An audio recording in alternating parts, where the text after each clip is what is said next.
Բարև ձեզ հարգելի հայրենակիցներ, ես Մարատ Հակոբյանն եմ Կիևից։ Այսօր Ուկրաինա-Ռուսաստանի լայնածավալ ներխուժման 1364-րդ օրն է, մինչ ռուսաստանցիները անցնում են հաջորդ մեկուսացման փուլին, մասնավորապես սահմանափակ ինտերնետի անցումին, աշխարհում տեղի ունեցող իրադարձությունները ավելի ու ավելի են վատթարացնում Կրեմլի ռեժիմի դիրքերը, Ամերիկայում քննարկվում են նոր խիստ պատժամիջոցներ Պուտինի վրա բանակցությունների ընթացքում շարունակական ճնշում գործադրելու համար, ռուսական նավթի գները շարունակում են ընկնել, իսկ մրցակիցները խլում են շուկաները, գնալով ավելի են վատանում Ռուսաստանի եւ ռուսաստանցիների համար արտաքին լուրերը եւ բնական է, որ իշխանությունները փորձում են սահմանափակել իրենց բնակչության մուտքը արտաքին տեղեկատվական աղբյուրներ, որպիսի հանկարծ չիմանան Պուտինի պարտության մասին անհարմար ճշմարտությունը։ Բնական է Պուտինի ռեժիմների նման իշխանությունների քաղաքականության համար։ Իդեպ Թուրքիայում նախատեսվող բանակցությունների շուրջ մամուլում բարձրացված աղմուկը պարզապես տեղեկատվական դաշտը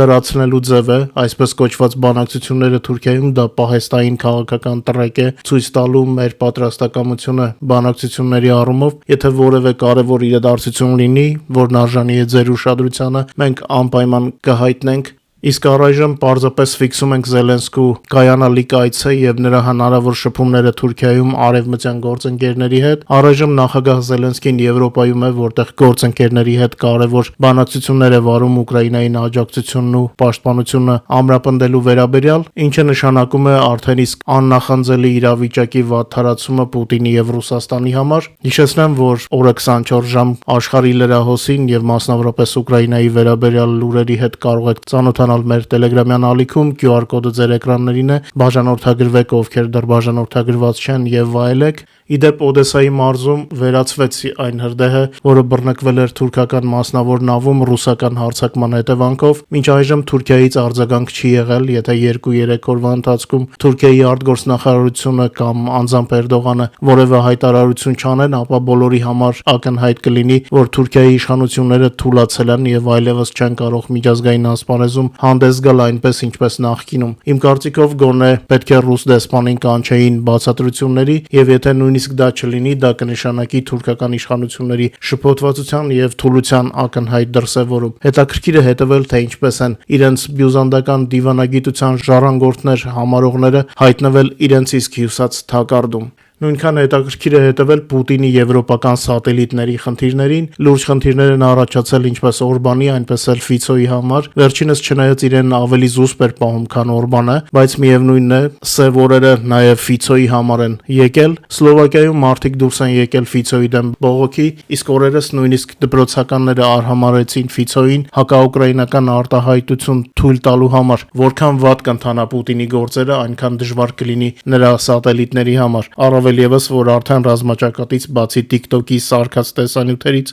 ուրիշ ոչինչ դրական բան չկա Ռուսաստանի մասին։ Իդեպ տակտիկական առումով այս օրերը կարելի է անվանել լույսերի անջատման շրջան, մրցավազք է գնում, թե ով է ում լույսը ավելի երկար անջատում։ Կարծում եմ մեր Telegram-յան ալիքի բաժանորդները արդեն տեսել են մեր հարվածների կադրերը եւ թե ինչով են փորձում առանձնանալ Պուտինյան զորքերը, այսինքն մշտական խաղաղ բնակիչներին են հարվածում եւ ցավոք զոհեր ունենք խաղաղ բնակիչների շրջանում։ Մինչ մեր եթերի այլ թեմաներին անցնելը, խնդրում եմ օգտագործեք YouTube-ի գործիքները մեր եթերին աջակցելու համար, լայքեք եւ եթե կարելի է տարածեք սոցիալական ցանցերում։ Խնդրում եմ ստուգեք արդյոք բաժանորդագրված եք թե ոչ, եթե դեռ բաժանորդագրված չեք, բաժանորդագրվեք։ Ով տեղյակ չէ, ասենք որ նոյեմբերի 15-ից ռուսաստանցիները ավելի քան 10 մարզերում սկսել են դժգոհել պետական ինտերնետ ապահովող ընկերություններից մեկի աշխատանքի խափանումից, իրենք ինտերնետի սահմանափակ հասանելիությունը դա խափանում են կոչում։ Դե սա Ռուսաստան է, նրանց մոտ պայթյունը, վզռիվը խլապոկ է, դրոնի խոցումը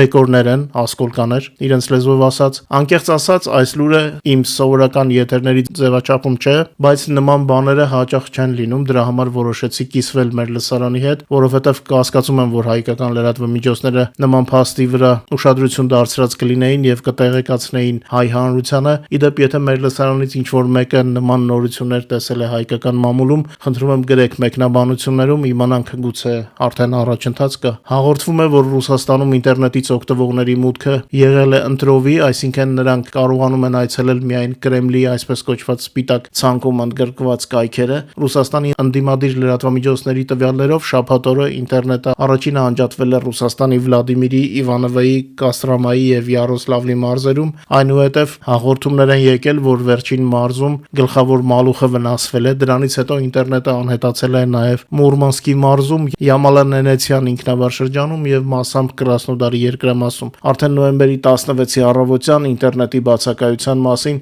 բողոքներ են գրանցվել Մարիելից, Ուդմուրտիայից, Ամուրի, Բելգրադի, Նիժնի Նովգրադի, Պսկովի, Սամարայի եւ Չելյաբինսկի մարզերից։ Մասնագիտական աղբյուրները նշում են, որ այս խափանումների բնույթը բնավ չի հիշեցնում ցանցի սովորական տեխնիկական խնդիրներ։ Ընտրովի հասանելիությունը սպիտակ ցուցակի պահպանմամբ համապատասխանում է սուվերեն Runet կոչվածի մասին օրենքով սահմանված սցենարներից մեկին։ Այս պահին պարզ չէ այսպես կոչված խափանումը տեղի է ունեցել ցանցի մեկուսացման անհաջող փորձարկումների, կենտրոնացված ֆիլտրացման հրամանի, թե մեծածավալ սարքավորումների խափանման հետևանքով։ Ռուսական լրատվամիջոցները գրում են, որ ինտերնետի խնդիրները սկսվել են այն բանից հետո, երբ Վլադիմիր Պուտինը անցկացրել է անվտանգության խորհրդի նիստ նվիրված առցանց խախտումների դեմ պայքարին, իսկ դրանից առաջ Ռոսկոմնadzորը ստացել էր լիազորություն անջատելու Runet-ը գլոբալ ցանցից եւ ցանկացած կայք արգելափակելու արտոնություն։ Բացի այդ, հունիսից սկսած Ռուսաստանի իշխանությունները սահմանափակում էին բջջային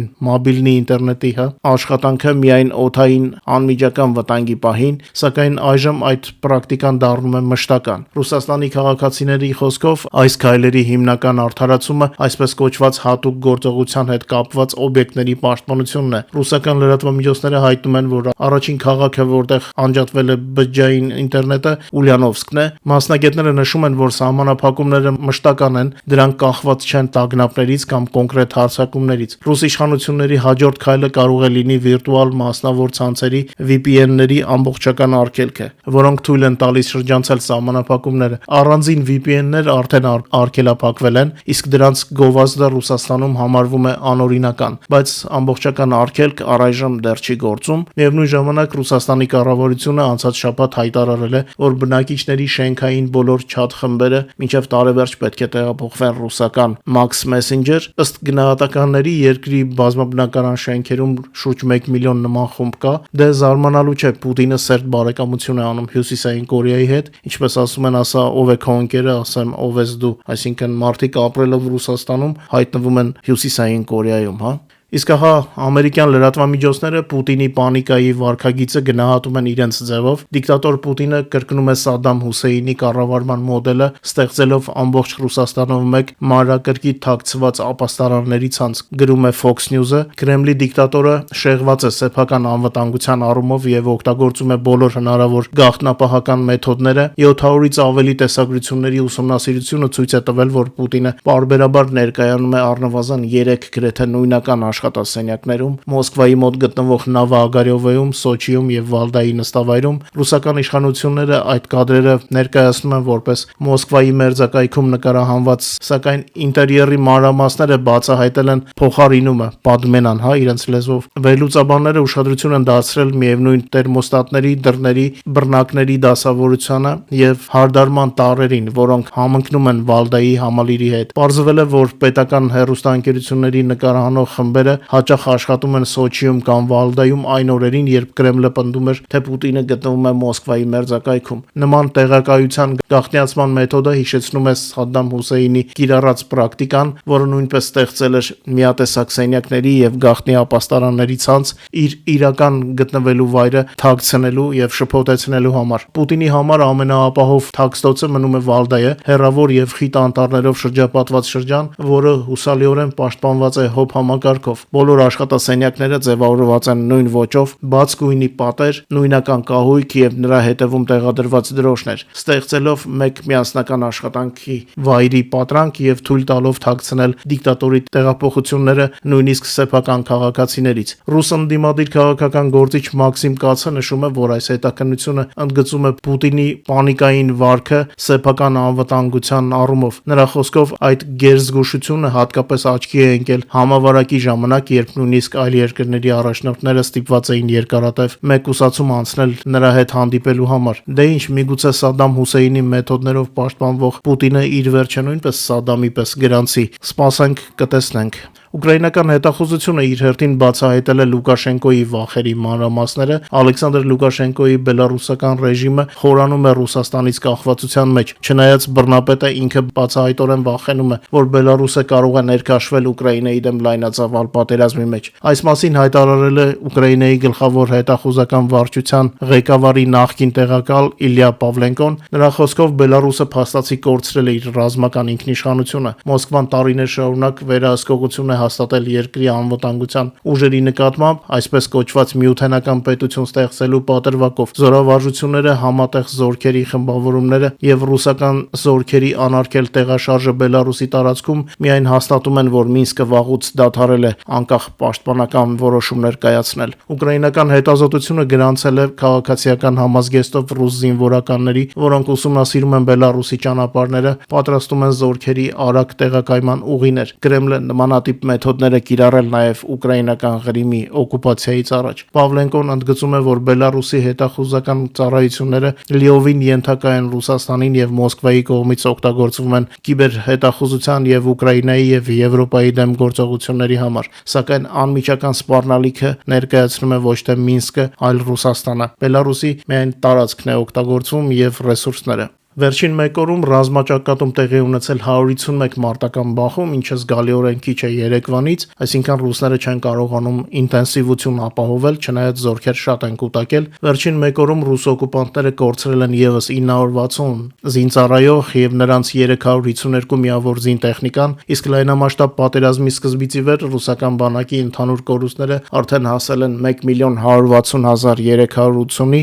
ռելիզը ձեր էկրաններին է, կարող եք տեսնել։ Պոկրովսկի շրջանում շարունակվում է հակառակորդից քաղաքի մաքրումը, 40 մարտական բախում է տեղի ունեցել։ Դոնեցկի մարզի Պոկրովսկ քաղաքում աճում են թեթև զենքերով մարտերը եւ ռուս օկուպանտների շրջանում ուղիղ կրակից զոհերը նույնպես աճում են։ Ռուսական օկուպացիոն ուժերի հրամանատարությունը Պոկրովսկի մոտակայքում արդեն կուտակել է մոտ 170,000 զորք։ Հարևան Միրնոգրադում նույնպես լարված մարտեր են ընթանում։ Մի քանի օր առաջ Ուկրաինայի զինված ուժերի զինվորները այդ քաղաքում ոչնչացրել էին ռուսական ԳՌՈՒ-ի խմբավորումը, գլխավոր հետախուզական վարչության Ռուսաստանի։ Ուկրաինացի պաշտպանները Պոկրովսկից հյուսիս հայտնաբերել են թշնամու ակտիվություն, ռուսական բանակի ստորաբաժանումները ձգտել են արագ հասնել Պոկրովսկից հյուսիս-արևմուտք գտնվող Գրիշինը գյուղ, մի քանի օկուպանտներ փորձել են նույնիսկ ամրապնդել իրենց դիրքերը գյուղատնտեսական օբյեկտում, սակայն մեր զինվորների կողմից ռուսները ոչնչացվել են։ 3 նոյեմբերի 17-ին թշնամին 40 անգամ հարձակվել է Ուկրաինայի զինված ուժերի դիրքերի վրա։